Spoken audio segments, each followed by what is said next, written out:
सुनिए, आपने वक्फ बिल में कैग को सीएजी को घुसा दिया। आज तक देश की तमाम दिवालियां हो गई कंपनियों की जांच तो कैग कर नहीं पाया, आपने जो है उसको वक्फ बिल में घुसा दिया। क्या आप इस तरीके से गुरुद्वारा प्रबंधन में आप घुसाएंगे कैग को? क्या आप कैग को राम मंदिर ट्रस्ट में घुसाएंगे उसकी जांच करने के लिए? तो आप समझिए, ये मुसलमानों से इनको कोई हमदर्दी नहीं है, इनको सिर्फ और सिर्फ अपनी सांप्रदायिक विभाजनकारी विचारधारा को आगे ले जाना है और असली मुद्दों से भटकाना है। भाजपा चाहती थी कि हम वक्फ संशोधन बिल लाएंगे और इस देश का मुसलमान जो है वो ट्रिगर हो जाएगा और देश में जो है हिंसा फैलाएगा, दंगे करेगा। मुसलमानों को जो है मॉब लिंच करती है, वो तुम्हारी विचारधारा है। जो मुसलमानों के घर पर बुलडोजर चलाती है, वो तुम्हारी विचारधारा है। बीजेपी आरएसएस के लोग जो आज वक्फ संशोधन बिल ला करके जो है मुसलमानों के प्रॉपर्टीज को कब्जा करना चाहती है। ये भारतीय जनता पार्टी ने नीतीश कुमार की जड़ें खोद दी। अब नीतीश कुमार बिहार में किस मुंह से जाएंगे वोट मांगने? बिहार का चुनाव है, किस मुंह से जाओगे भैया नीतीश बाबू? आपके सांसदों ने एनडीए का समर्थन दिया इस असंवैधानिक वक्फ बिल पर। यह शर्मनाक है, दुर्भाग्यपूर्ण है। इस देश का हिंदू मुसलमान इस दोगलेपन की राजनीति को देख रहा है। अब ये भाजपा बताएगी, आरएसएस बताएगी कि इस देश में कौन मुस्लिम है, कौन हिंदू है, कौन असली हिंदू है। सामाजिक न्याय को आप कुचलते चले जा रहे हो। आप लगातार प्राइवेटाइजेशन करके इस देश से आरक्षण खत्म कर रहे हो, बाबा साहब का सामाजिक न्याय खत्म कर रहे हो। इकोनॉमिक डिस्पैरिटी बढ़ती चली जा रही है, मतलब अमीर और अमीर होता जा रहा है, गरीब और गरीब होता जा रहा है। प्रति व्यक्ति आय खत्म होती चली जा रही है आपकी। 26% का तमाचा करारा ट्रंप ने भारत की अर्थव्यवस्था पे मारा है। इससे कैसे निपटोगे नरेंद्र मोदी जी? नरेंद्र मोदी जी कहते हैं माय डियर ट्रंप, मेरा दोस्त ट्रंप। आज आपके दोस्त ने क्या किया? तो 56 इंच का सीना दिखाइए नरेंद्र मोदी जी और लाल आंख दिखाइए ट्रंप को, आपके अंदर अगर दम है तो।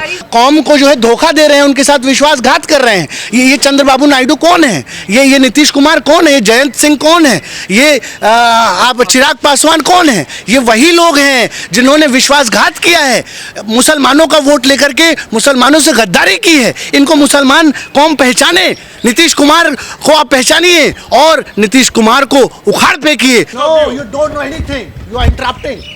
You are using the same way. क्या दिक्कत हो? नहीं, you don't have to come and face camera. विषय बिंदु भटक के बातें करने के क्या फायदा है? सभी लोग बात कर लेते हैं। And I don't like you. किसी को आप भी You can't like me. I have a better personality than you do, or you can never have. You will not tell me. We have a democratic system. You came. I never went to you. I never. You can't even come to me. What do you think you can? People like you come every time and interrupt this country. You don't have any ideology.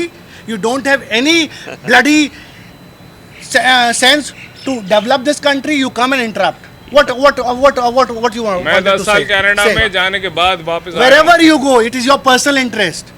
It is your personal. Whatever you go, Canada, you go in America, wherever you go. Everybody getting me? And you are drunk. I can smell that.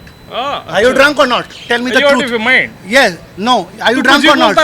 Are you drunk or not? Are you out of your mind? Sir, are you drunk or not? Are you out of your mind? Sir, are you drunk or not? Are you out of your mind? You are drunk. I'm not going to talk. तू कुछ भी बोलता रहेगा? I'm not going to talk to you. Doing my job. I am a leader. I'm doing my job. कौन सा leader है भाई? मैं भारतीय किसान यूनियन में हूँ। क्या करिए आप? पे पूछ रहे थे, आप ही बता दीजिए। आप बताइए वक्त पे क्या अच्छा बताइए। नहीं वो सब ठीक है जो तुमने मुझसे नैतिक उस पे बोली। ये डंडा वंडा मत दिखाइए आप। अरे भाई मेरे पैर में दर्द। अब आप डंडा दिखा रहे हैं। वक्त विल की और उसी बात नहीं कर रहा यार। मैं ये कह रहा था जो बेमतलब बात है बोले चला जा रहा है। क्या बेमतलब लगा वो बताइए। कुछ बताइए। बेमतलब हर चीज के बारे में बेमतलब आप बीजेपी को घुसा लो, बेमतलब कांग्रेस को घुसा लो। भैया बात ऐसी है, सिंपल एक बात, नीतियों को करो, सब कुछ करो। वो किसका कर रहे थे? अरे वो सब वो तो गाहे चले जा रहे हैं। बिल वक्फ संशोधन विधेयक बिल। तो bill is a policy they are trying to make and that's what we were discussing right here. My bad. I'm sorry I interrupted. मैंने कुछ और सुन लिया था बाहर से। Okay, then you should apologize to him as well. नहीं वो तो आदमी मुझसे कुछ और ही बोली। To us?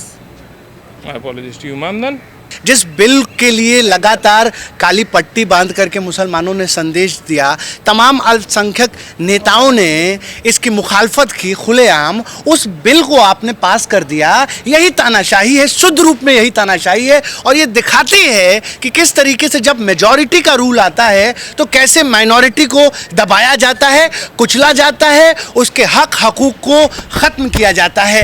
ये जो बिल असल मायने में जो वक्त संशोधन बिल तो बहाना है, असली मकसद ट्रंप ने जो 26% टैरिफ का करारा तमाचा भारत की अर्थव्यवस्था पे मारा है, उसको छुपाना है, उसको छुपाना है। एक तरफ रात में जो है आप वक्त संशोधन बिल पास कर रहे थे और दूसरी तरफ अमेरिका हमारे मार्केट को ध्वस्त करने के लिए जो है वो 26% का टैरिफ लगा रहा था।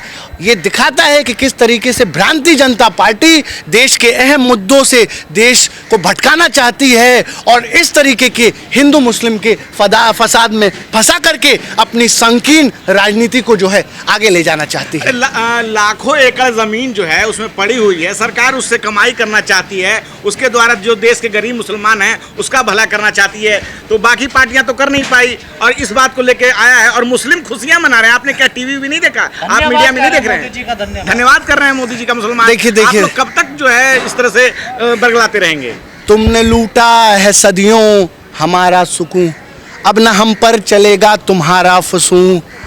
चार अगर दर्दमंदों के बनते हो क्यों, चार अगर दर्दमंदों के बनते हो क्यों, तुम नहीं चार अगर कोई माने मगर मैं नहीं मानता, मैं नहीं जानता। ये आप झूठा नाटक क्यों कर रहे हो? आरएसएस, बीजेपी और नरेंद्र मोदी मुसलमानों का हमदर्द बनने के लिए।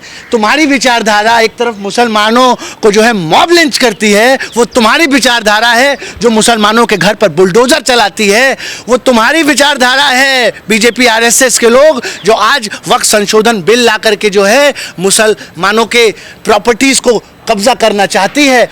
आप समझिए ये मुसलमानों के हम रहनुमा नहीं हैं, ये मुसलमानों के ऊपर अपनी संकीर्ण राजनीति सेकना चाहते हैं। पहले अंग्रेज थे जो कहते थे फूट डालो राज करो, ये नए अंग्रेज आए हैं जो कहते हैं आग लगाओ, सांप्रदायिकता फैलाओ, फूट डालो राज करो। और उसी संदर्भ में इन्होंने जो है ये वक्त संशोधन बिल पास किया है। मैं कहना चाहूँगा इस देश का मुसलमान खुले तौर पर इस असंवैधानिक वक्फ बिल के खिलाफ है। आपने भले पास कर दिया है लेकिन हमने इसको स्वीकार नहीं किया है, न करेंगे। हम सुप्रीम कोर्ट जाएंगे। आप बताइए ना, इनको मुसलमानों से जो है सहूलियत रहती, उनके हमदर्दी रहती। सुनिए, 240 है बीजेपी के पास। मैं तो बाकी पार्टियां भी उनके साथ हैं। मैं तो कह रहा हूं लगातार कि किसी लकड़ी के कटने का किस्सा ना होता अगर उसके पीछे लकड़ी का हिस्सा ना होता।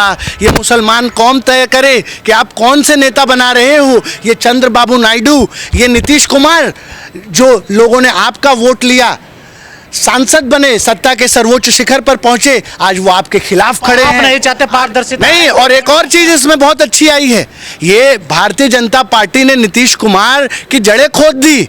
अब नीतीश कुमार बिहार में किस मुंह से जाएंगे वोट मांगने? बिहार का चुनाव है, किस मुंह से जाओगे भैया नीतीश बाबू? आपके सांसदों ने एनडीए का समर्थन दिया इस असंवैधानिक वक्फ बिल पर। यह शर्मनाक है, दुर्भाग्यपूर्ण है। इस देश का हिंदू मुसलमान इस दोगलेपन की राजनीति को देख रहा है और आने वाले समय में आपने चाहते पारदर्शिता है वक्फ बोर्ड में? क्या पारदर्शिता है उसमें? बिल्कुल पारदर्शिता है। पारदर्शिता कब नहीं आती है? कौन कह रहा है भाई पारदर्शिता के खिलाफ? थोड़ी हम है सच्चर। सुनिए,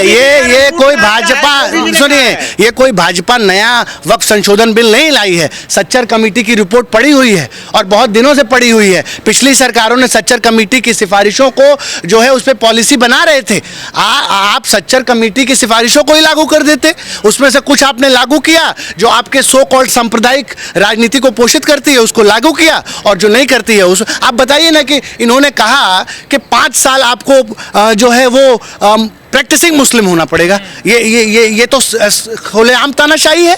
अब ये भाजपा बताएगी, आरएसएस बताएगी कि इस देश में कौन मुस्लिम है, कौन हिंदू है, कौन असली हिंदू है। आप अगर इस तरीके का 5 ईयर का, तो फिर मंदिरों को भी दान करने के लिए 5 साल का हिंदू होने का, प्रैक्टिसिंग हिंदू का आप वो लेके आइए। दूसरी तरफ आप कहते हैं कि वक्फ बिल जो है हम इनके उसके लिए लाते हैं। सुनिए, आपने वक्फ बिल में कैग को सीएजी को घुसा दिया।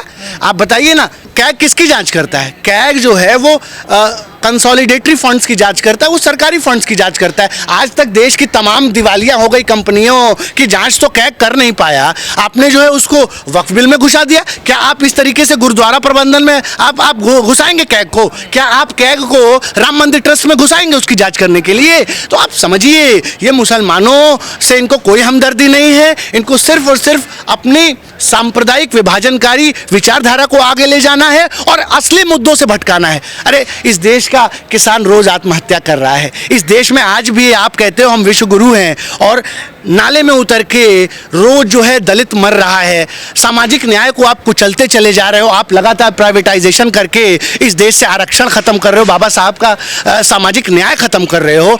इकोनॉमिक डिस्पैरिटी बढ़ती चली जा रही है, मतलब अमीर और अमीर होता जा रहा है, गरीब और गरीब होता जा रहा है, प्रति व्यक्ति आय खत्म होती चली जा रही है आपकी। अभी ट्रंप ने जो टैरिफ लगाया है, जो 26% का तमाचा करारा ट्रंप ने भारत की अर्थव्यवस्था पे मारा है, इससे कैसे निपटोगे नरेंद्र मोदी जी? नरेंद्र मोदी जी कहते हैं माय डियर ट्रंप, मेरा दोस्त ट्रंप। आज आपके दोस्त ने क्या किया? आज ये क्या होगा इससे किसान जो अपने उत्पाद बेचता है, जो उत्पाद बेचता है उस पर टैक्स लगेगा, किसान बदहाल हो जाएगा, टूट जाएगा।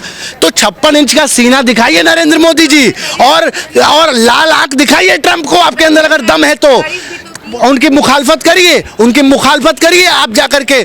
अभी चाइना ने जो है इस टैरिफ के खिलाफ जंग छेड़ दी है और उसने कहा है सीधे सीधे अमेरिका के आंख में आंख डाल करके कि हम अब तुम्हारे यहाँ इन्वेस्ट नहीं करेंगे। ऑस्ट्रेलिया ने कहा कि अब हम तुम्हारे यहाँ बीफ नहीं एक्सपोर्ट करेंगे। इसी तरीके से कनाडा ने, हमारा भारत जहाँ पे 56 इंच के सीने वाला प्रधानमंत्री, वो चुप क्यों है? वो चुप क्यों है? वो डरा क्यों हुआ है? वो कौन से मुस्लिम है? कौन से जो इसका समर्थन कर रहे हैं? मैं तो बार बार कह रहा हूं कि किसी लकड़ी के कटने का किस्सा ना होता अगर उसके पीछे लकड़ी का हिस्सा ना होता। आप ये वही मुस्लिम हैं, ये वही लोग हैं जो सत्ता की मलाई काट रहे हैं, जो मुस्लिम कौम को जो है धोखा दे रहे हैं, उनके साथ विश्वासघात कर रहे हैं। ये चंद्रबाबू नायडू कौन है? ये नीतीश कुमार कौन है? ये जयंत सिंह कौन है? ये आप चिराग पासवान कौन है? ये वही लोग हैं जिन्होंने विश्वासघात किया है, मुसलमानों का वोट लेकर के मुसलमानों से गद्दारी की है। इनको मुसलमान कौम पहचाने, नीतीश कुमार को आप पहचानिए और नीतीश कुमार को उखाड़ फेंकिए इस बिहार असेंबली इलेक्शंस में। कश्मीर को जो है, कश्मीर के ऊपर एट्रॉसिटी की, अपनी सांप्रदायिक राजनीति करने के लिए पूरे कश्मीर को बंद कर दिया। इस देश के मुसलमान अब सीख रहा है, भाजपा की नफरत सांप्रदायिक राजनीति के खिलाफ इस देश का मुसलमान अब एकजुट है। और मैं बहुत खुश हूं कि इस देश के मुसलमानों ने जिस तरीके से इस वक्फ संशोधन बिल के खिलाफ रिएक्ट किया है, ये नई तरीके की क्रांति है, ये नई तरीके की क्रांति है। आप समझिए मेरे भाई कि आप भाजपा चाहती थी लड़ाना कि हम नहीं,